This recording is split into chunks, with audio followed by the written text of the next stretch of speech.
बातमी बीडमधून आहे। बीडच्या बालाघाटावर मराठा आंदोलक मनोज जरांगेंची निर्णायक बैठक होणार आहे। 29 ऑगस्टला जरांगे मुंबईत आंदोलनासाठी दाखल होणार आहेत आणि त्याच पार्श्वभूमीवर ते राज्यभरातील मराठा कार्यकर्त्यांसोबत बैठका घेत चर्चा करतायत। आज ते बीडच्या बालाघाटावर आहेत आणि त्या ठिकाणी मराठा कार्यकर्त्यांनी मोठी गर्दी केली आहे। जरांगेंच्या स्वागतासाठी मराठा आंदोलकांची मोठी गर्दी आपल्याला बघायला मिळते। जरांगेंच्या याच रॅलीचा आढावा घेतला आमचे प्रतिनिधी राहुल कुलकर्णी यांनी। नमस्कार, मी राहुल कुलकर्णी, तुमचं स्वागत आहे मांजरसुंबा इथून, जिथून श्री मनोज जरांगे पाटील हे मुंबईच्या दिशेने जाणार आहेत आणि त्यांची ही शेवटची सरकारसाठीची काय इशारा सभा म्हणा किंवा ज्या ठिकाणी या सगळ्या समाज बांधवांना एकत्रित केले ते ठिकाण, आणि म्हणून पुढची 1 तास तुम्ही इथलं जे काही दृश्य आहे ते बघणार आहात। मांजरसुंबा हे धुळे सोलापूर राष्ट्रीय महामार्गावरचं एक महत्त्वाचं ठिकाण आहे।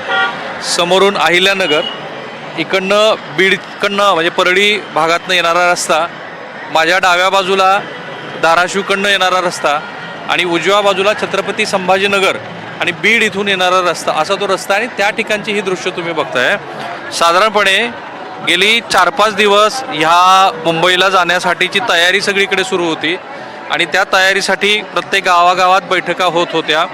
अनेक ठिकाणी स्वखर्चाने लोकांनी बॅनर लावलेले आहेत आणि आता तर एवढं मोठं मनोज जरांगे पाटील यांचं स्वागत करण्यासाठीची ही JCB लावली, तेवढा मोठा हार आहे।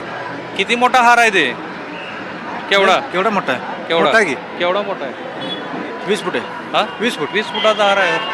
हो, किती फुटाचा हार आहे ते? किती फुटात हे असेल? हा, या पुढे। किती फुटाचा हार आहे? हार किती फुटाचा आहे? 15 फुटाचा आहे। हा, 15 फुटाचा हार। हो। JCB 30 ते 40 फुटाचं अंतर आहे। 30 फुटाची JCB, 15 फुटाचा हार। हो, कुणाचं आहे हे समाज बांधवांनी दिलेलं आहे ते। पहिलीच वेळ आहे हार घालणे, पहिलीच वेळ आहे ती हार घालण्याची। उद्घाटनच फक्त मला हार घालून करायचंय।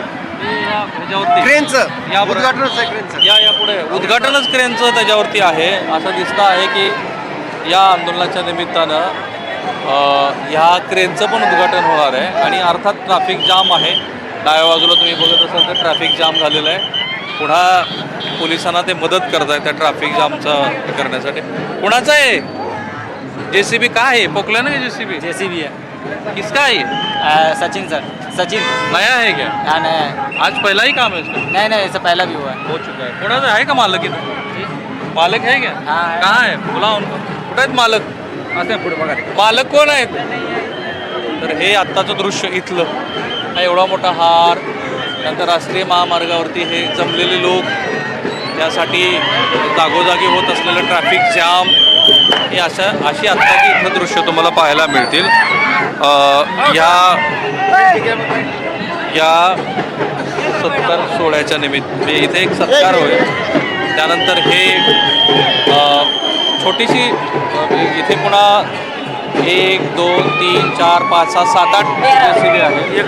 त्या 13 JCB आहेत आणि त्या 13 JCB वरती जे कार्यकर्ते आहेत, या बाजूला बघा 13 JCB,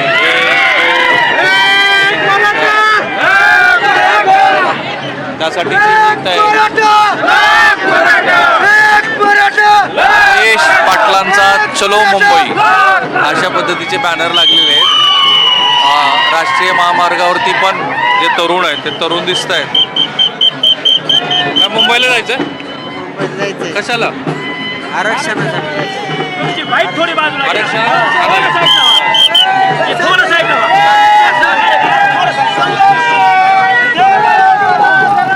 मग आता दुसऱ्या बाजूची दृश्य जे आहेत ते आपण बघूया। या ज्या 13 JCB आहेत त्या 13 JCB वरती मग घोषणा।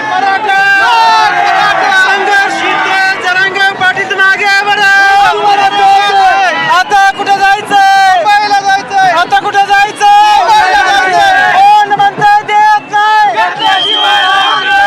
अजून तरी जी संख्या आहे ती मर्यादित आहे। मला पलीकडे काय स्थिती आहे ते मला माहीत नाही, पण या ठिकाणी मी म्हणालो तसं चारी बाजूने येणारा रस्ता आहे आणि त्या रस्त्यावरती हे स्वागत आहे। त्या स्वागताची तयारी म्हणून हे 13 JCB आहेत आणि त्या 13 JCB वरती आणि पुन्हा स्वागतात किती वाजता येणार आहेत पाटील? 2चा टाइम होता बर तर नाही आले. टाइम अजून किती वाजले जातात? आता बराच वेळ झालाय की. कशाला जायचं मुंबईला? मुंबईला कशाला? आरक्षण हा घ्यायला दिलंय की आधी काय दिलं ते सगळं नाही दिलं. कागदपत्र दिली कागदपत्र कुठे सरसकट दिलं, अंमलबजावणी केली नाही. नाही प्रत्यक्षात मनोज जरांगे पाटील येतील तेव्हा आपण त्यांच्याशी बोलणारच आहेत आणि बाकी सगळ्या लोकांशी आपण बोलतोच आहोत. कॅमेरामन निकेतन मानेचा मी राहुल कुलकर्णी, NDTV मराठी, मांजरसुंबा, सोलापूर, धुळे हा जो राष्ट्रीय महामार्ग आहे त्याच्यावरचं हे ठिकाण. तर सुप्रिया सुळेंच्या मटण खाण्याच्या वक्तव्यावरनं राजकारणाला वादाची फोडणी बसली आहे. मी मटण खाल्लेलं माझ्या पांडुरंगाला चालतं, तुम्हाला काय प्रॉब्लेम आहे असा सवाल सुप्रिया सुळेंनी विचारलेला. तर सुप्रिया सुळेंच्या वक्तव्याला वारकरी उत्तर देतील, मी देणार नाही असं म्हणत मुख्यमंत्री फडणवीसांनी यावर बोलणं टाळलं. दरम्यान फडणवीस लपून छपून काय खातात ते आम्हाला माहिती आहे असा टोला संजय राऊतांनी लगावलाय. चांगलं बोलावं, पांडुरंगाची मी रामकृष्ण हरिवाली आहे, फक्त माळ घालत नाही कारण कधी कधी खाते, मग खरं बोलते बाई. मी काय त्यांच्यासारखी खोटी बोलत नाही. आणि खाल्लं माझा पांडुरंगाला चालतंय, तुम्हाला काय प्रॉब्लेम आहे? खरंय की नाही? आमचे आई वडील खातात, सासू सासरे खातात, नवरा खातो आणि आमच्या पैशाने खातो बाबा. दुसऱ्यांचं काय नाही, उदार आपला जो आहे अपना जन्म काय जैसा आहे अपना हे. कुणाला आपण कुणाला निंदे नाही. जो है डंके की चोट पे दिल खोल के करो. जो खाते खाते एकदा तर कुठे जेवायला गेले, खाल्लं तेवढंच व्हायरल, खाल्लं रे खाल्लं, काय का पाप केलं का काय? आणि ओपन खाते मी, त्यामुळे फक्त माळ घालत नाही त्याच्यामुळे अजून मोह होतो म्हणून खायचा. बाकी काय प्रॉब्लेम नाही आपला. वाटले ज्या दिवशी सोडून देईन आणि इथे ना माळ घातली की समजायचं सोडून दिलं मटण खाणं बाईने. माझ्या पांडुरंगाला मटण खाल्लेलं चालतंय, बाकीच्यांना काय प्रॉब्लेम? याचं उत्तर मी देणार नाही, याचं उत्तर महाराष्ट्रातले तमाम वारकरी देतील. या महाराष्ट्रामध्ये मटण खायला बंदी आहे का? तर महाराष्ट्राचा मराठा धर्म जो आहे तो नष्ट केलाय का कोणी? तसं असेल तर सांगा. कोणी काय खावं हे तुम्ही ठरवू शकत नाही. बरं, फडणवीसांना सांगा तुम्ही चोरून काय खाता ते मला माहिती आहे. फडणवीस का शाकाहारी आहेत का? आम्हाला माहीत नाही फडणवीस काय खातात. कशाला खाण्यापिण्यावर जात आहे?